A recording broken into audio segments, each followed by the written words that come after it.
Hello everyone that's joined us today. Welcome to URM's webinar, and today we are going to be talking all about SOC 2. So we're going to look at the what, whys and the hows. My name is Lauren Gotting. I'm new business manager here at URM, and I'm joined by Chris, who's one of URM's senior consultants today. Okay, so we've got a pretty packed out agenda this morning. So we're going to start by looking at what SOC 2 actually is, who it applies to, and I suppose why it's becoming more and more popular. Don't know if you've all heard of it or come across it, but we're definitely seeing a lot of interest in the framework at the moment. We're going to talk about a typical scope and what the report looks like, and go over how best you can prepare for a SOC 2 audit. And then towards the end of the presentation, we'll look at the key success criteria and some pitfalls to avoid. If I just start by giving everyone an overview of URM Consulting for those that are new to us. So we've been in business for nearly 20 years now and have all that experience in a number of different areas. So we cover governance, risk and compliance topics, have a cyber team and the technical expertise that goes alongside that. And we cover a number of different topics and frameworks, so ISO 27001, SOC 2, Cyber Essentials, Cyber Essentials Plus, NIST. So we've got a lot of experience in this world. We've also got our own accreditation, so part of the NCSE's programs, CREST, and also Cyber Advisor.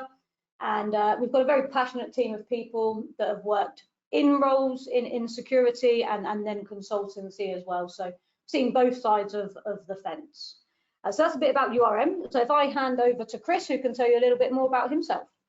Hello, everybody. I'm Chris Hayes. I'm a senior consultant at URM.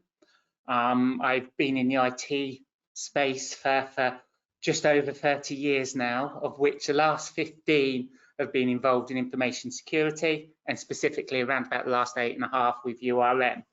I've got experience across a range of information security spaces, and specifically the areas of SOC, ISO 27001 and PCI. I've got a CISM qualification, a CISA qualification, and I'm also a PCI QSA. During my time with URM, I've worked with a whole range of organisations in the UK and globally in a range of information security roles.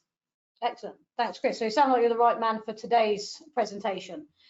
One thing just to add to everyone, we'll hopefully cover all of your questions throughout the presentation, but if you do have any specifics that you'd like us to address, please pop them in the chat box and we'll try and cover off as many as we can at the end. So Chris, I suppose first things first, can you give us an overview? What is SOC 2?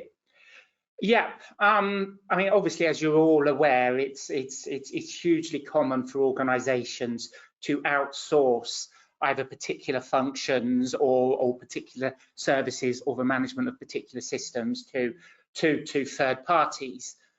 When organisations do that, in essence, they can't delegate responsibilities for risks across to those third parties, and to a certain extent, the service organisations' risks become risks relevant to the client organisations as well. So this means that increasingly organisations are looking for some sort of formal assurance from their key service organisations about the maturity of the information security controls they've got in place and what they're doing in that space. And they're looking very much for a formal assurance around that. Brilliant, thanks Chris. So we actually done a supplier risk webinar earlier in the year, and on the outcome of that was that suppliers do pose a massive risk nowadays.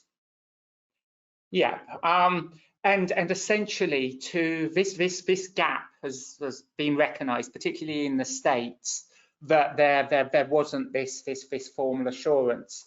So essentially the AICPA, the American Institute of Certified Public Accountants, created a framework called the Service Organisation Control Reporting Framework, SOC, which gives certified public accountants, i.e. organisations in the states that are certified, a framework to actually be able to go out and do audits and produce reports that provide this assurance over service organisations. Essentially, this framework is split into 3 types of report: SOC 1, SOC 2 and SOC 3.